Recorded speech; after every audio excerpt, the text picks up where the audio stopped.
Nosso Deus e nosso Pai, nós te louvamos por este momento de cânticos e de celebração, em que podemos elevar a Ti a nossa alma, Senhor, e colocar diante de Ti a nossa alegria por Te servir.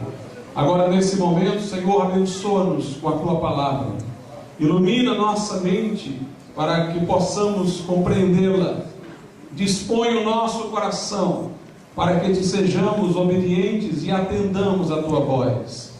Impressiona o nosso coração com verdades eternas, ó Pai, e que o Senhor possa falar ao coração de cada um de um modo particular e alcançar aqueles que não conhecem a Cristo de modo salvífico, para que eles venham com arrependimento e fé.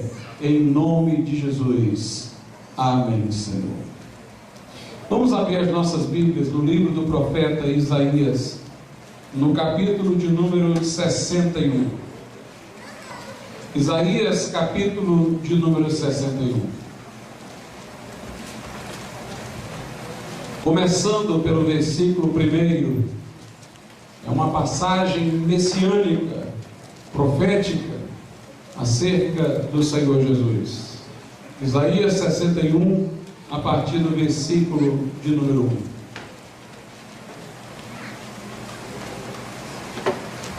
Diz assim: o Espírito do Senhor Deus está sobre mim, porque o Senhor me ungiu para pregar boas novas aos mansos.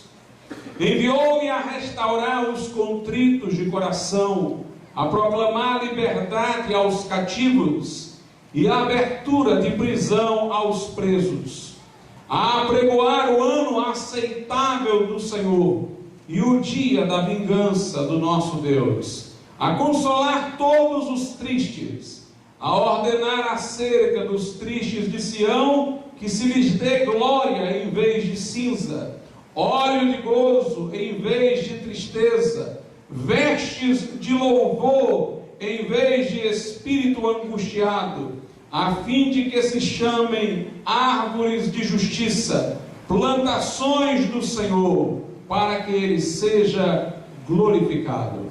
Podeis assentar.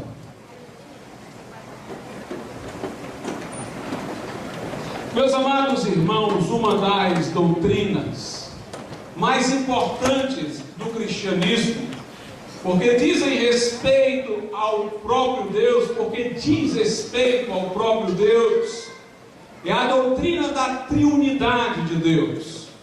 Deus é uma substância, e Deus é uma substância manifesta em três pessoas: Pai, Filho e Espírito Santo. A nossa convicção de que Deus é triuno resolve problemas que os filósofos gregos nunca resolveram. Não alongar-me-ei neste aspecto, mas Francis Schaeffer, por exemplo, disse que uma das angústias dos filósofos gregos era a conciliação do uno com o múltiplo. O mundo parecia ordenado de maneira a se salientar que a realidade última era uma só, mas o mundo era diversificado, parecendo ao mesmo tempo ser a realidade última plural. Alguns filósofos enfatizaram a unicidade, outros a pluralidade, mas nunca souberam resolver a conciliação entre ambas. Mas crendo nós num Deus triuno, então a realidade última, que é Deus, é unidade e é pluralidade ao mesmo tempo. Por outro lado, C.S. Lewis, em sua obra clássica, Cristianismo Puro e Simples, ousou, com muitas ressalvas, porque nós não temos como explicar a Trindade senão por metáforas, não está ao alcance da nossa linguagem a explicação da Trindade. Necessitamos de figuras. E C.S. Lewis tentou ali, com ressalvas, representar a Trindade como uma dança. Pai, Filho e Espírito Santo numa relação eterna de amor. O Pai ama o Filho, como disse Jesus em João 17, o Pai me amou antes da fundação do mundo. O Filho ama o Pai, e essa circulação de amor dá-se através de um espírito de amor, que é o Espírito Santo de Deus, Ele próprio também pessoal. E Lewis, na oportunidade em que comenta sobre isso, ele está tentando contestar um antropólogo que, imaginando que Deus não fosse triuno, supôs que a razão de Deus ter criado o mundo foi para ter súditos. A visão do tal antropólogo colocava Deus como alguém caprichoso, tirano, desejoso de ter pessoas aos seus pés, apenas para esnobar a sua superioridade. Mas Lewis diz, se nós entendermos que a realidade inicial, que é Deus, é relacional, se Deus é mais do que simplesmente um poder, Deus é relacional, é intra-relacional. Dentro dele há uma relação, Deus é amor, e para haver amor, e Deus é amor desde a eternidade, era preciso haver um amante e um amado, pelo menos. Então diz ele, Deus é como se fosse essa dança de amor eterna, e Deus criou para tornar suas criaturas participantes dessa dança. Como diz lá em João 17, Jesus ora ao Pai e diz, Pai, referindo-se à igreja, que eles sejam um em nós, como eu sou um em ti. Portanto, o desejo de Deus não era simplesmente de criar seres para se colocar como soberano sobre eles e tê-los como seus súditos, mas Deus, sendo amor, quis pôr as suas criaturas integradas a essa relação de amor. Cabia ao próprio Adão, no princípio, trazer a natureza para Deus. Não apenas ele era um tutor da natureza, na forma de um administrador, mas cabia a ele mediar a relação da natureza com Deus, assim como é Jesus que media a nossa relação com Deus. O objetivo de Deus, portanto, era integrar todo o cosmos numa relação de amor. Era fazer o universo por ele criado uma expressão da beleza do seu ser. E Deus, portanto, é Pai, Filho e Espírito Santo. Quando nós lemos a Bíblia, para o fim de distinguir as pessoas, a Bíblia associa a cada pessoa uma obra específica. Todas elas eram partícipes de cada uma destas obras que vou mencionar, mas com destaque, cada uma delas é atribuída com especificidade a uma das pessoas da divindade. A criação é atribuída com particularidade ao Pai. Mesmo quando a Bíblia fala de Jesus ter criado, diz que Deus, o Pai, criou através de Jesus, que é o seu verbo. Portanto, a criação é atribuída de um modo particular a Deus Pai. Um credo apostólico salienta isso, começa fazendo profissão da fé em Deus Pai e aludindo ao fato de Ele ter criado todas as coisas. A Jesus nós vinculamos a redenção. Uma vez tendo o mundo sido criado, o homem tendo sido criado, havendo pela transgressão do homem a iniquidade entrado na história, o cosmos foi desordenado em parte, a corrupção veio à natureza humana, o homem tornou-se pecador e havia necessidade de uma obra redentora. Somente Deus poderia prover para o homem redenção. O homem era incapaz de salvar-se a si mesmo. E então Deus envia seu Filho Jesus Cristo, que faz-se homem, que se encarna. Enquanto o homem, embora tentado, não peca. e assume as nossas culpas, levando-as sobre si para caminhar ao madeiro e lá ser traspassado por amor de nós, fazendo compensação por nossa culpa, expiação, e obtendo-nos por sua morte e sangue vertido o perdão de pecados, ressurgindo ao terceiro dia para assunto aos céus, à destra do Pai, seu nosso sumo sacerdote, advogado e intercessor. E o Espírito Santo é apresentado na Bíblia como o Espírito revelador. Ao Espírito Santo nós associamos a revelação, as sagradas Escrituras. A Bíblia diz que nenhuma profecia da Escritura é de particular interpretação, mas homens falaram movidos pelo Espírito Santo. Portanto, ao Pai nós fazemos reverência à criação, ao Filho a redenção, ao Espírito Santo a revelação escriturística. Mas nós, irmãos, percebemos que quando o cristianismo surgiu, e mais do que nunca a doutrina da triunidade de Deus fez-se explícita, porque a revelação é progressiva. No Velho Testamento já havia elementos para se concluir em Deus uma pluralidade, mas o delineamento das pessoas dessa triunidade de Deus se fizeram manifestas com maior clareza no Novo Pacto. Quando surge o Novo Testamento, surge a igreja, e ela caminha na sua simplicidade primitiva, na sua pureza, na sua ortodoxia.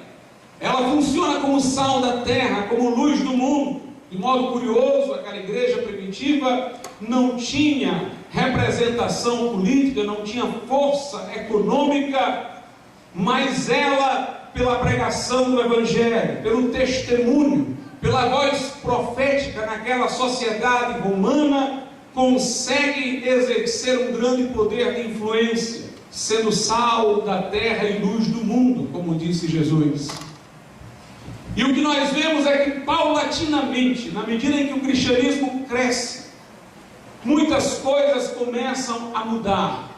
A escravidão começa a desaparecer. É verdade que no final da Idade Média, início da Idade Moderna, houve escravidão dos negros africanos, mas ali já era uma deturpação de uma cristandade afeiçoada ao iluminismo incipiente que vinha do humanismo da Renascença.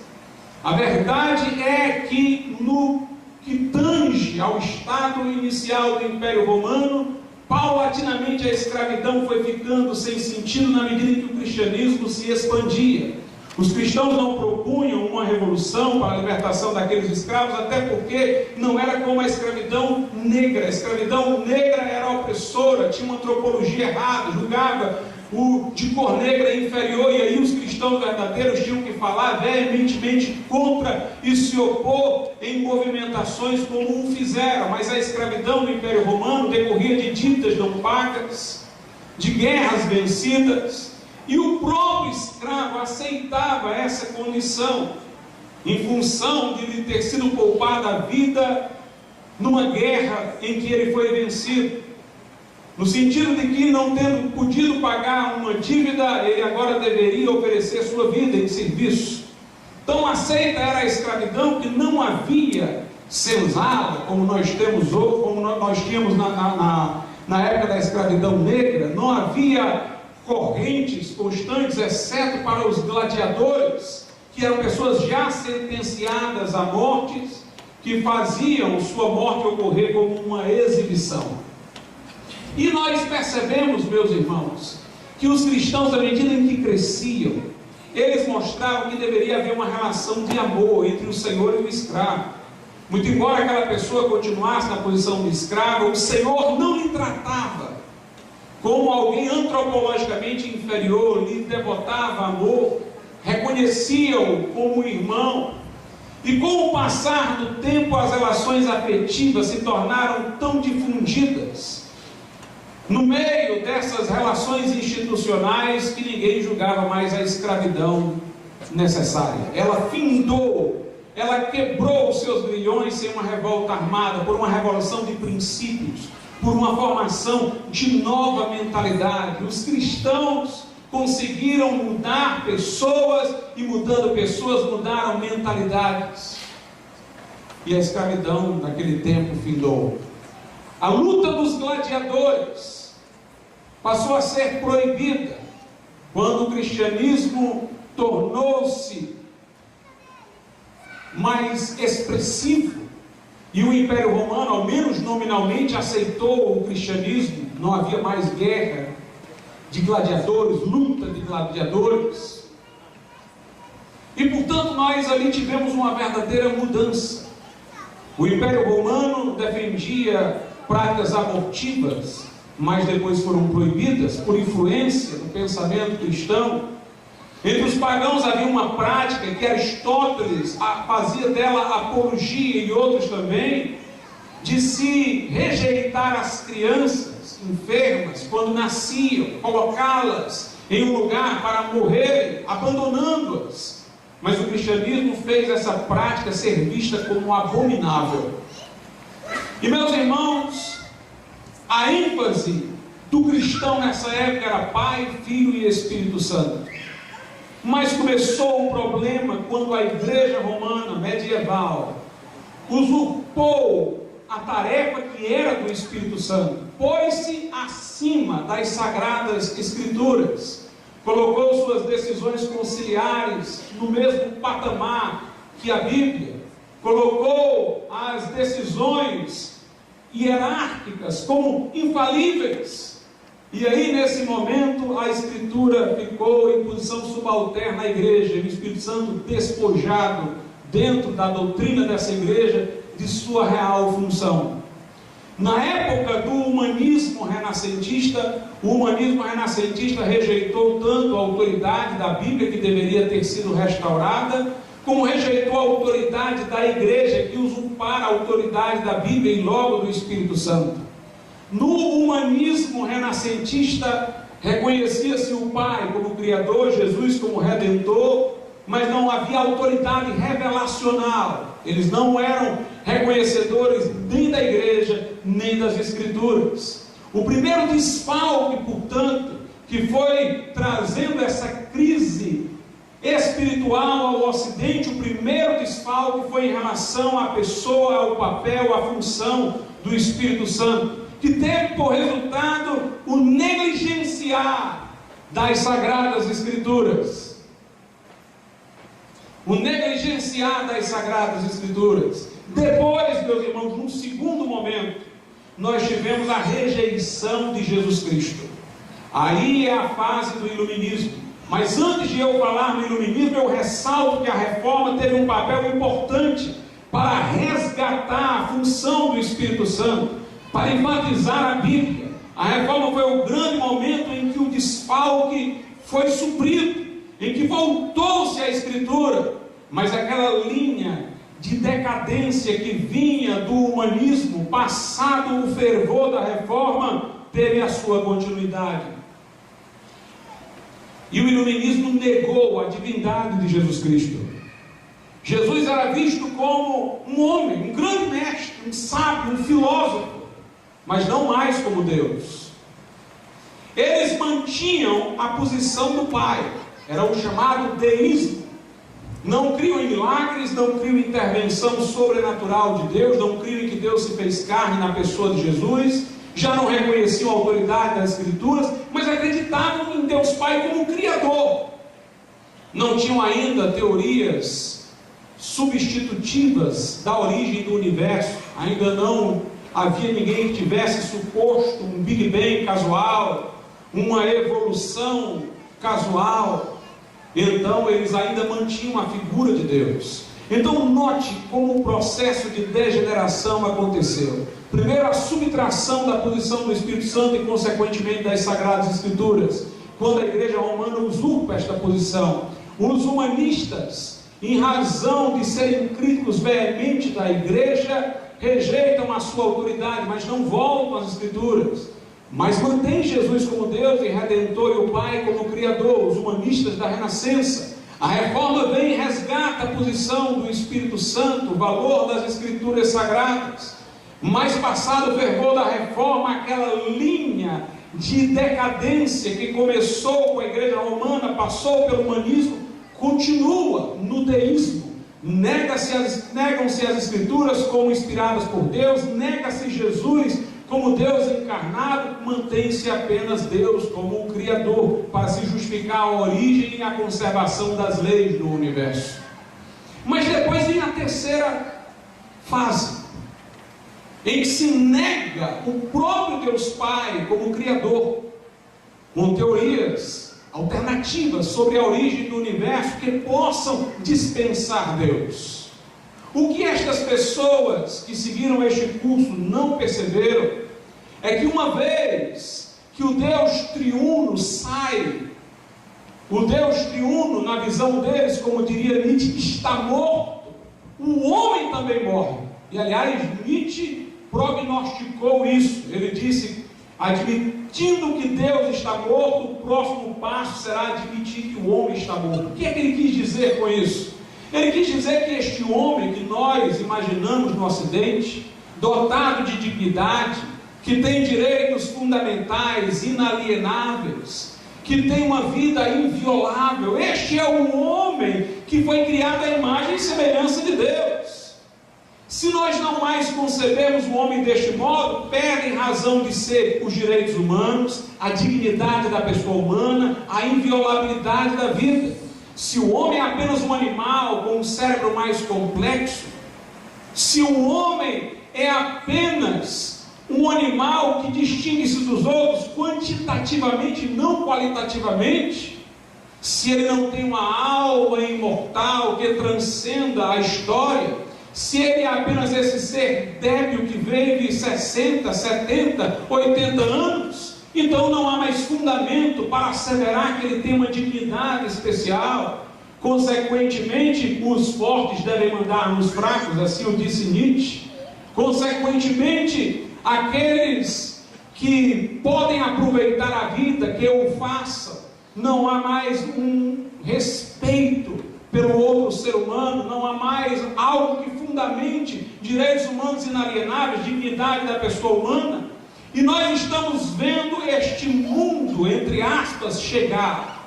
Um mundo sem significado, um mundo sem valor, um mundo em que o homem é substituível, não vale como cidadão, mas como consumista, em que ele é tratado de acordo com o seu poder de consumir, não porque tem um valor intrínseco.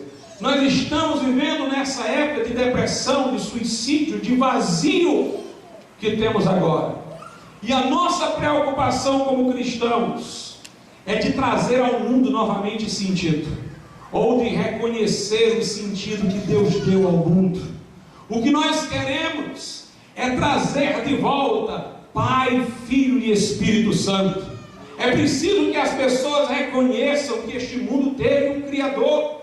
Eu louvo a Deus pelos que trabalham com design inteligente, Marcos Eberle, com quem eu estarei na próxima semana, lá em Goiânia, palestrando para alunos, que têm se esforçado, militado, para mostrar que o universo ordenado, a sinfonia, a sincronia de todas as coisas, testemunham que há uma mente por trás de todas essas coisas, que há a mente do Criador, que há um Deus que pôs ordem em tudo, que as coisas que estão aí são sofisticadas demais para o acaso e o passar do tempo justificar, ainda que sejam milhões de anos.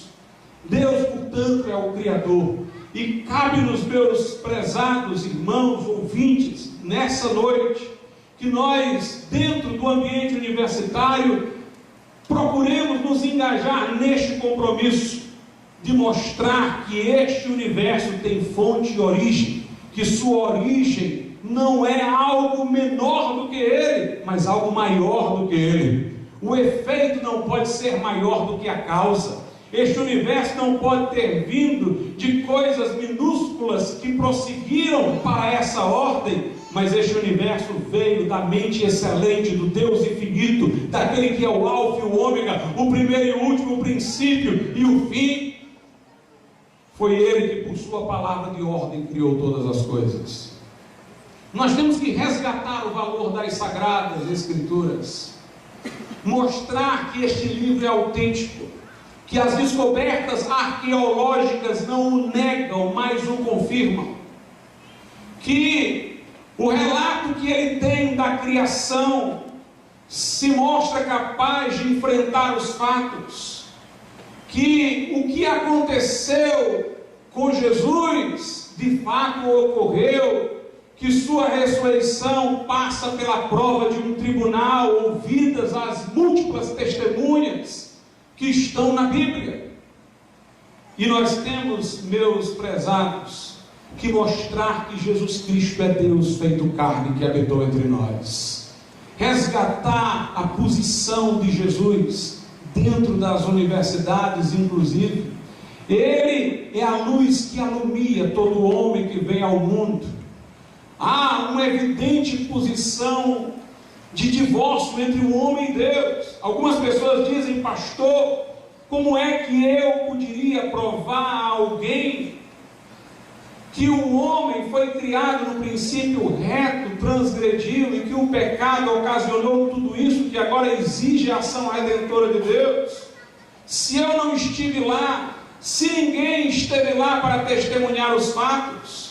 Mas a prova de que isso aconteceu está em nós hoje, na nossa existência. Todos nós temos uma nostalgia, como disse C.S. Lewis.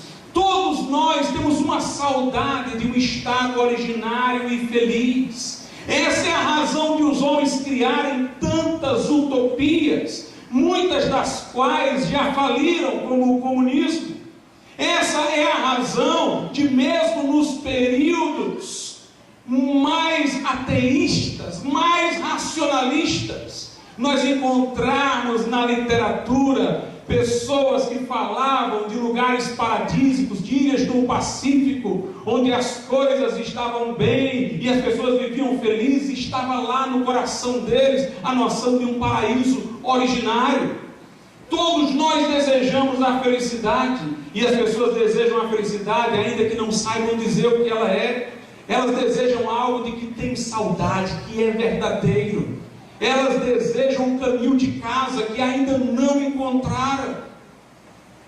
Agostinho é que diz: como o homem deseja ser feliz sem saber o que é a felicidade, mas é porque está na nossa memória coletiva, de humanidade, não de indivíduo, o nosso estado originário. Por outro lado, todos nós percebemos em nós uma divisão. Nossa consciência reconhece valores nobres que nós temos dificuldade de realizá-los. Homens corruptos são capazes de fazer discursos éticos belíssimos. Notadamente, há uma divisão no ser humano entre o homem que foi criado e o homem que agora é.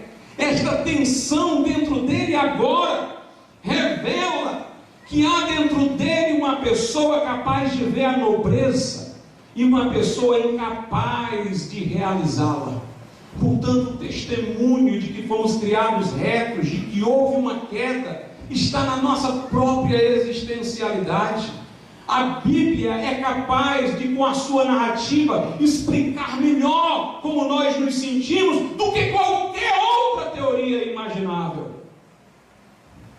E notadamente, este homem caído, dividido, desintegrado, precisa de redenção. E não está ao seu alcance consegui-la, mas Jesus veio buscar e salvar o que se havia perdido. A Bíblia Sagrada testemunha de Jesus. Uma das provas de sua veracidade é a sua unidade interna. Como eu disse, fatos não a contestam, mas a confirmam. Descobertas não a negam, mas a confirmam. Mas para além desse testemunho exterior, que poderia ser favorável não apenas à Bíblia, mas a qualquer documento histórico escrito condizente com a realidade, existe um testemunho interno da Bíblia que é até mais forte. Primeiro é a sua excelência. Como disseram os que foram prender Jesus: nós nunca ouvimos um homem falar como este homem falou. Como diziam os que ouviam Jesus: ele fala não como escribas e fariseus, ele fala como quem tem autoridade. O próprio Deus desafia o povo de Israel a comparar a sua palavra com a dos falsos profetas. Porventura não é a minha palavra um fogo que esmiuça, um fogo que consome a lenha, um martelo que esmiuça a penha?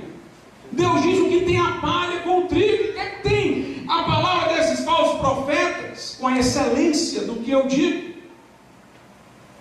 A Bíblia, meus irmãos, tem sido marcante no mundo ocidental. Ela é tão marcante que só existem basicamente 3 religiões mundiais efetivas. Todas elas têm alusão à Bíblia. O judaísmo tem o Antigo Testamento, o cristianismo tem o Antigo e a consumação do Novo, e o Alcorão cita os personagens da Bíblia, muito embora tenha sido escrito muito tempo depois. Ele mantém-se numa relação de dependência com a Bíblia. Até o livro Mórmon, que foi dos Mórmons, tem referência à Bíblia.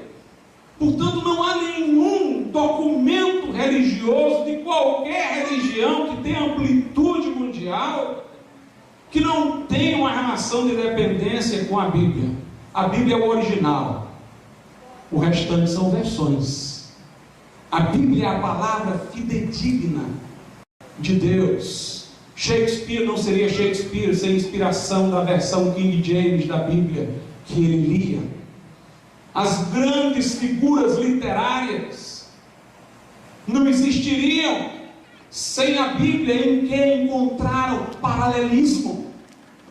Observe como os grandes filósofos da Idade Moderna, patriarcas do constitucionalismo contemporâneo, como Locke, citavam com constância a Bíblia. Althusius, conhecido como o pai do Estado de Direito, citava a Bíblia vez após vez. Nós não teríamos, portanto, o que de melhor existe neste mundo ocidental que agora se levanta contra Deus, sem a presença marcante da Bíblia em sua história. Mas a outra coisa que comprova a veracidade da Bíblia é a sua unidade interna. A Bíblia tem uma unidade temática impressionante, escrita por vários autores, que escreveram em aramaico, hebraico e grego, que viveram em épocas diferentes, em locais diferentes, estando eles em posição social distinta, mas todos eles centralizaram o que disseram num ponto. Jesus disse: examinai as Escrituras, porque julgais ter nelas a vida eterna, e são elas que de mim testificam. Jesus disse: se vocês crescem em Moisés, creriam em mim, porque Moisés deu testemunho de mim. Portanto, Jesus mostra que a Bíblia se refere a Ele, prepara-nos para Ele, mostrando como Deus criou o mundo e por que o fez, prepara-nos para Ele, mostrando o que aconteceu para que Ele tivesse que vir, a queda do homem, mostra-nos então que Ele teria que vir e que veio, e finalmente mostra que a consumação de tudo está ligada à sua glória, ao povo que nele crê. Nós temos aqui um texto notável de Isaías 61, que faz alusão à pessoa bendita de Jesus Cristo. E eu vou voltar a ele, mas antes de voltar a ele, eu gostaria de mostrar aqui aos presentes como a Bíblia falava de Jesus com precisão em várias de suas partes. Eu farei uma mera seleção, porque se eu fosse falar de tudo, eu passaria livro após livro da Bíblia, mostrando que toda ela tem Jesus Cristo como o seu assunto e o seu tema. Por exemplo, no Pentateuco, que registra os inúmeros sacrifícios que se deveriam realizar no tabernáculo, depois no templo, bem como aqueles que foram oferecidos pelos patriarcas antes que houvesse tabernáculo e templo, todos prefiguravam o sacrifício de Cristo. João Batista identificou isso quando apontou para Jesus e disse: eis o Cordeiro de Deus, que tira o pecado do mundo. Isaías 53 descreve a morte de Jesus com uma precisão inimaginável. Há pessoas que só se convencem de que Isaías 53 não foi escrito depois de Jesus ter vindo, quando nós mostramos para eles que Isaías 53 está na Bíblia dos judeus, que estava completa antes de Jesus vir e que negaram Jesus. Isaías 53 diz assim, a partir do verso 1: quem deu crédito à nossa pregação? E a quem se manifestou o braço do Senhor? Porque foi subindo como renovo perante ele, e como raiz de uma terra seca, não tinha beleza nem formosura, e olhando nós para ele, não havia boa aparência dele, para que o desejássemos. É sabido que Jesus nasceu numa manjedoura, que Jesus era filho de carpinteiro, que seus pais não tinham posses, que ele não era alguém apresentável na sociedade de então. Versículo 3: ele era desprezado e o mais rejeitado entre os homens, homem de dores, experimentado nos sofrimentos, e como um de quem os homens escondiam o rosto, era desprezado e não fizemos dele caso algum. Verdadeiramente ele tomou sobre si as nossas enfermidades, e as nossas dores levou sobre si.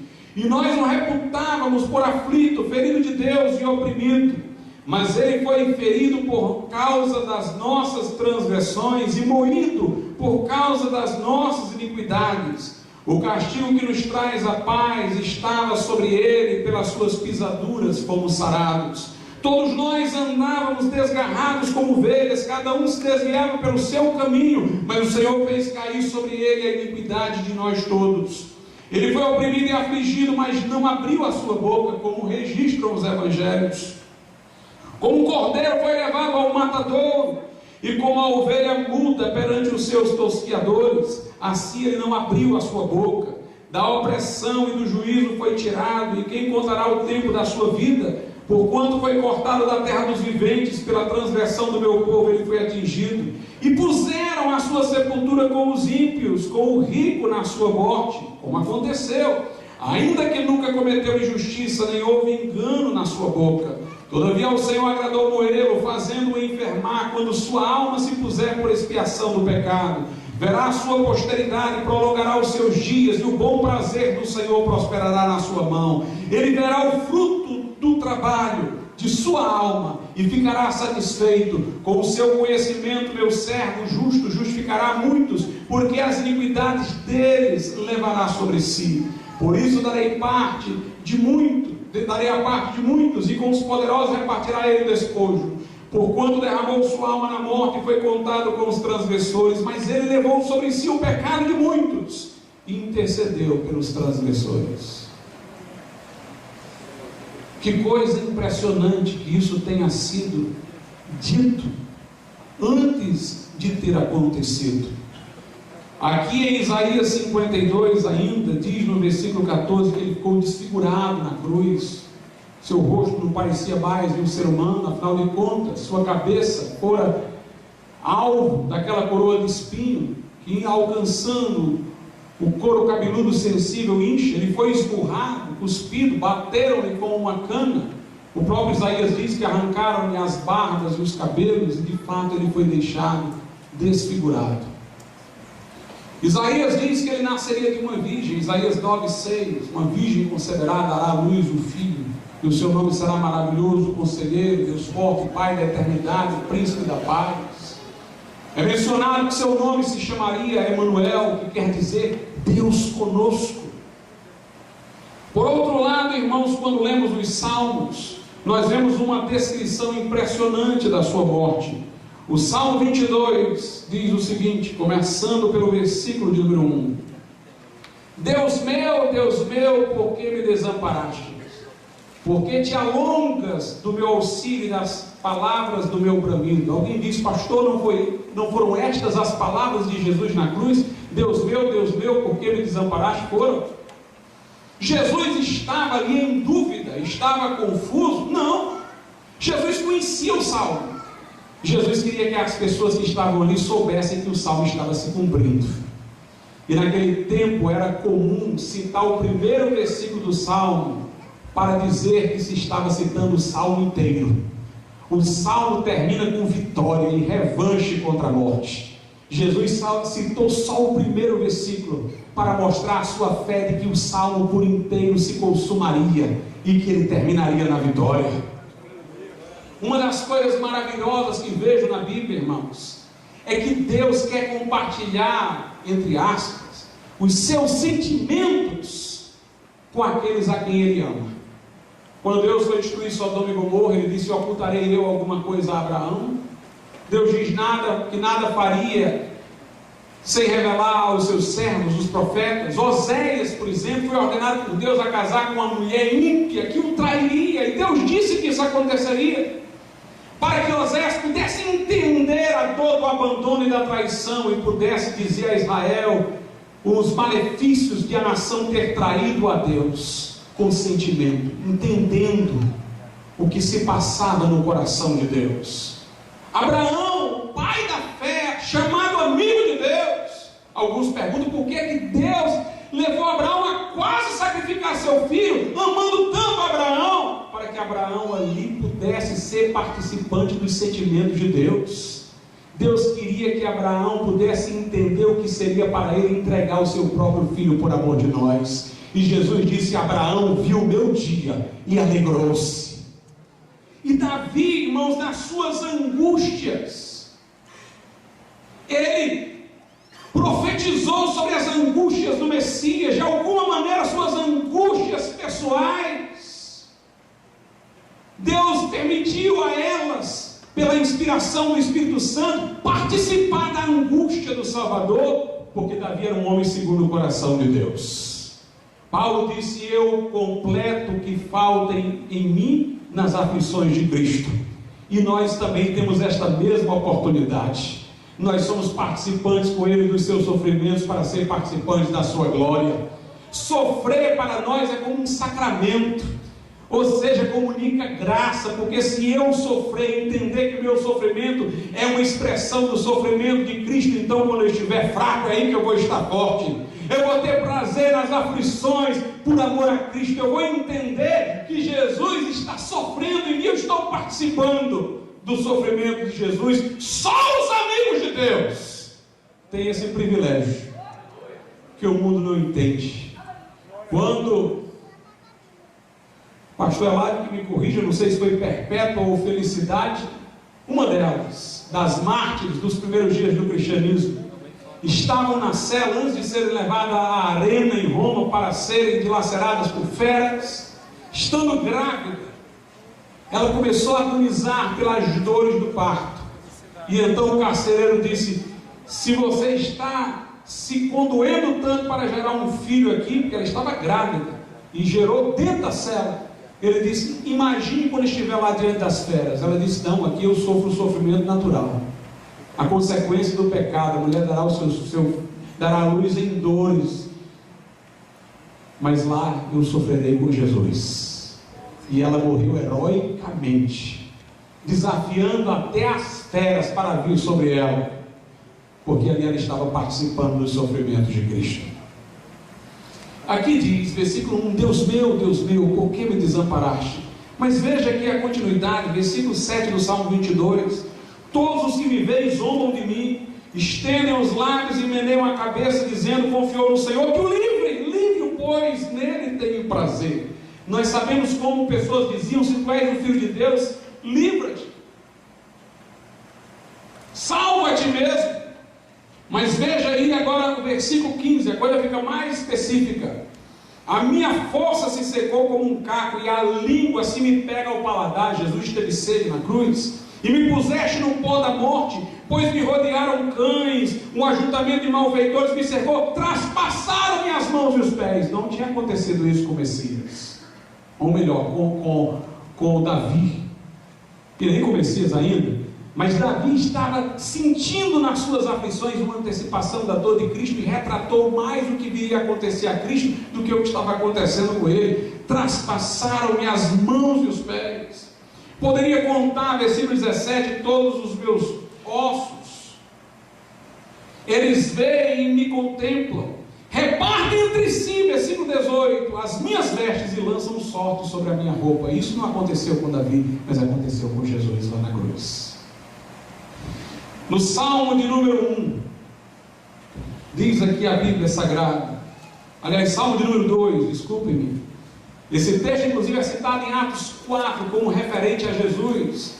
Porque se amontinam os gentios e os povos imaginam coisas vãs, os reis da terra se levantaram, e os governos consultaram juntamente contra o Senhor, Herodes e Pilatos, e contra o seu ungido, dizendo: rompam as suas ataduras, sacudamos de nós as suas cordas, aquele que habita no céu se rirá, o Senhor zombará deles. Então lhes falará na sua ira e no seu furor os turbará. Eu, porém, ungi o meu rei sobre o meu santo monte de Sião, proclamarei o decreto: o Senhor me disse, tu és meu filho, eu hoje te gerei. Lá em Atos, esse versículo é citado com referência à ressurreição de Jesus. No versículo 12, a alusão ao Filho de Deus. Note, para quem quer ver a Trindade no Velho Testamento: beijai o Filho, para que se não ire, e pereçais no caminho, quando em breve se acender a sua ira. Bem-aventurados todos aqueles que nele confiam. Lá mais adiante, no Salmo de número 16, faz-se alusão à ressurreição de Jesus. Seu corpo não veria a corrupção, porque ressuscitaria antes da putrefação. Salmo 16, a partir do versículo de número 9: portanto está alegre o meu coração e se regozija a minha glória, também a minha carne repousará segura, pois não deixarás a minha alma no inferno, nem permitirás que o teu santo veja corrupção. Portanto, nós aqui estamos vendo uma alusão clara à ressurreição do Senhor. Mais adiante no Salmo de número 110, versículo 1: disse o Senhor ao meu Senhor: assenta-te à minha mão direita, até que ponha os teus inimigos por escabelo dos teus pés. Jesus citou essa passagem referindo-a a si. Ele disse aos fariseus: vocês dizem que o Messias é filho de Davi, mas Davi o chamou de Senhor quando disse o meu Senhor, que é o Pai, disse o Senhor, o Pai, ao meu Senhor, que é o Filho.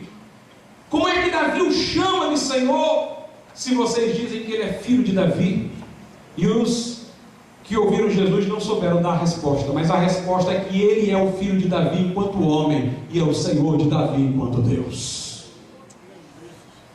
Portanto, meus irmãos, nós podemos ver como a Bíblia Sagrada é fiel, como ela é verdadeira, e como Jesus é quem disse ser. O texto que eu li aqui no princípio é Isaías 61. Jesus leu esse texto e aplicou a si no início de seu ministério. Vamos ver lá em Lucas capítulo 4. Lucas capítulo de número 4, a partir do versículo de número 14. Então, pelo poder do Espírito, voltou Jesus para a Galiléia, e a sua fama correu por todas as terras em derredor, e ensinava nas suas sinagogas, e por todos era louvado. E chegando a Nazaré, onde fora criado, entrou num dia de sábado, segundo o seu costume, na sinagoga, e levantou-se para ler. E foi-lhe dado o livro do profeta Isaías, e quando abriu o livro, achou o lugar em que estava escrito: o Espírito do Senhor está sobre mim, porque me ungiu para evangelizar os pobres, enviou-me a curar os contritos de coração, a proclamar liberdade aos cativos e restauração da vista aos cegos, a pôr em liberdade os oprimidos, a anunciar o ano aceitável do Senhor. E cerrando o livro, e tornando a dar ao ministro, assentou-se, e os olhos de todos na sinagoga estavam fitos nele. Então começou a dizer-lhes: hoje se cumpriu esta escritura em vossos ouvidos. Esse é o sermão mais breve de Jesus. Ele leu o texto, todos olham para ele, ele diz: se cumpriu hoje. O que vocês estão lendo aqui era o ministério de Jesus, que era descrito pelo profeta Isaías. Meus irmãos, é maravilhosa a palavra de Deus. Nós sabemos que Jesus foi ser batizado por João Batista aos 30 anos. Lucas faz questão de dizer que ele tinha 30 anos. Por quê, pastor? Porque aos 30 anos o sacerdote era consagrado, conforme o Pentateuco. Aos 30 anos ele se lavava como parte da cerimônia de sua ordenação ao sacerdócio. Jesus ali ia iniciar o seu ministério. Por isso desceu as águas no Jordão, e a Bíblia diz, aos 30 anos. O próprio João Batista que o batizou, sobre ele já havia sido profetizado. Quando perguntaram a ele, quem ele era? Tu és o Cristo? Ele, não. És Elias? Ele disse, não. Quem tu és? Ele citou Isaías, João, eu sou a voz do que clama do deserto.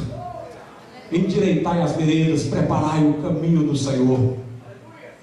E quando Jesus foi ser batizado por João Batista não quis batizar. Havia uma razão para isso. João Batista batizava para arrependimento. Os que lhe vinham para ser batizados, enquanto confessavam os seus pecados.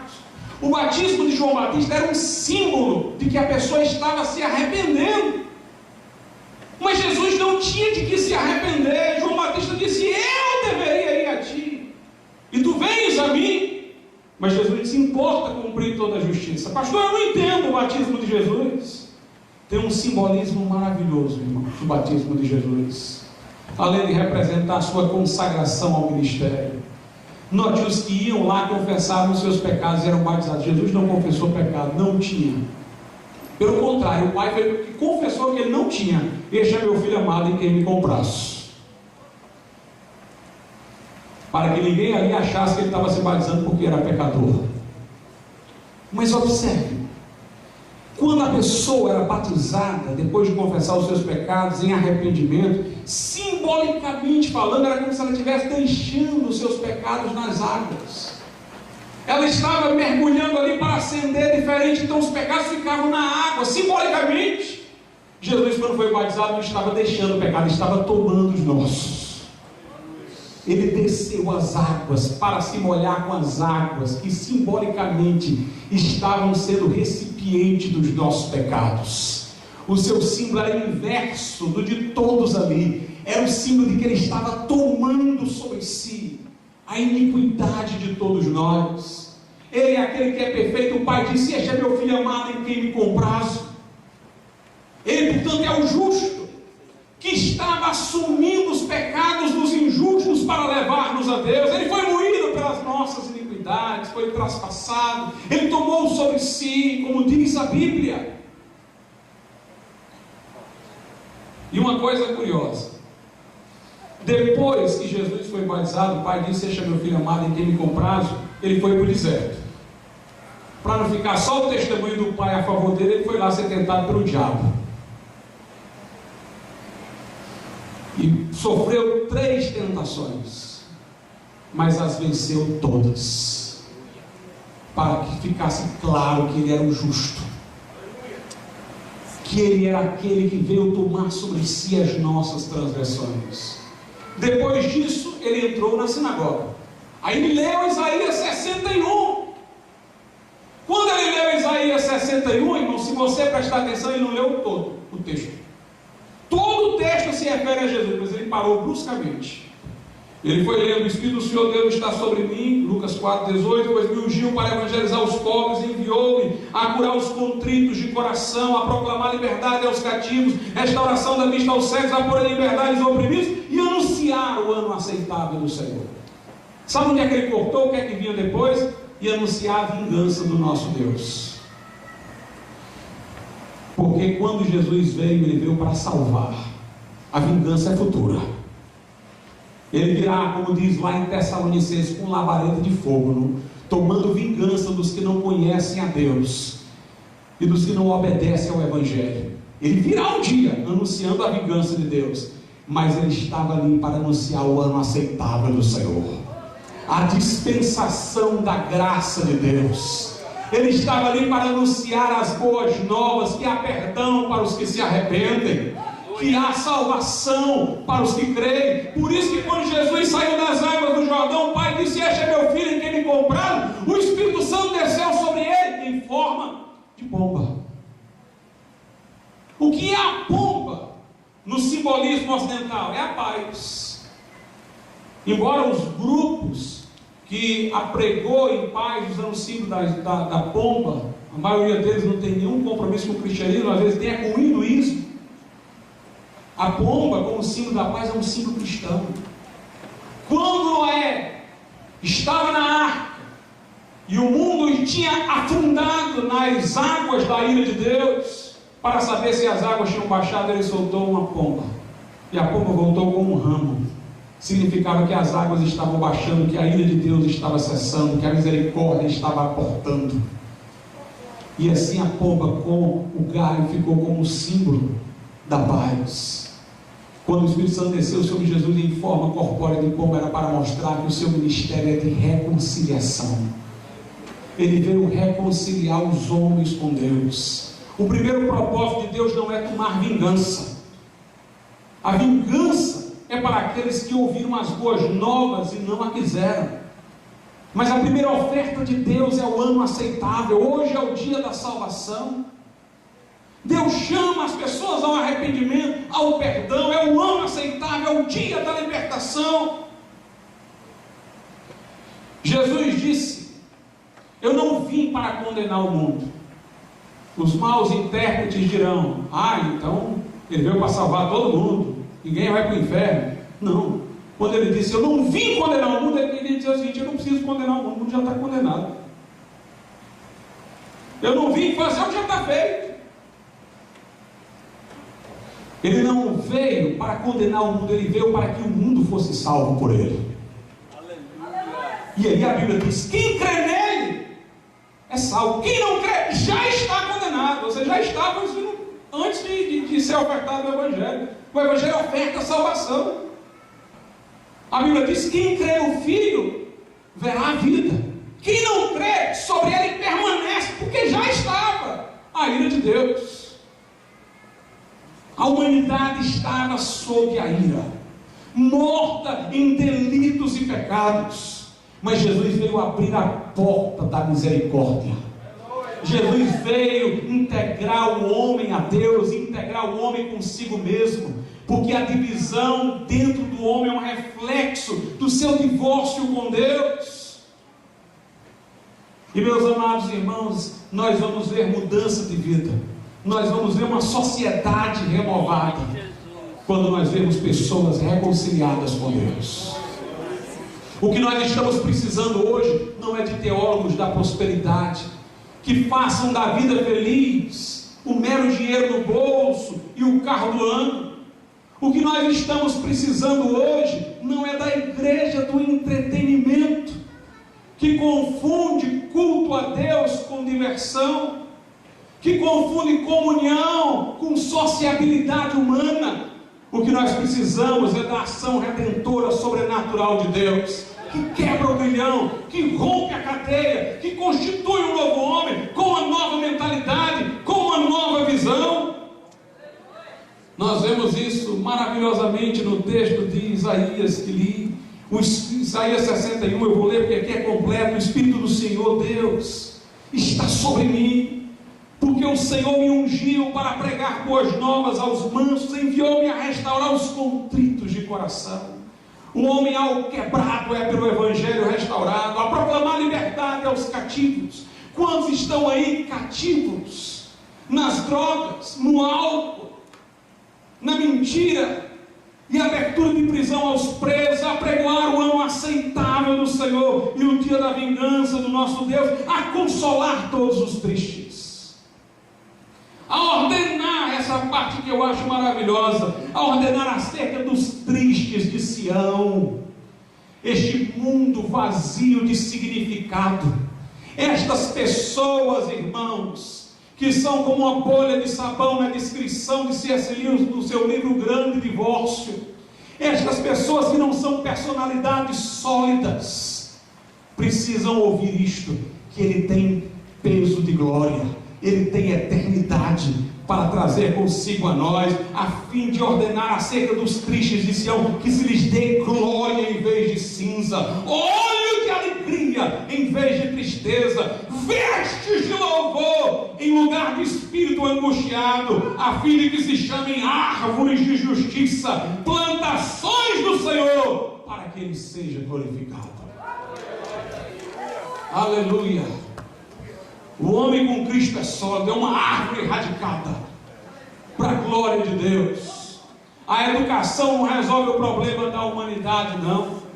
A Alemanha era o país mais educado no final do século XIX, início do século XX, de onde vieram os mais importantes, influentes, ilustres filósofos naquela ocasião, mas sucumbiu ao nazismo. Dinheiro, prosperidade, não resolve não. A solução não está na mão dos economistas, nem da economia.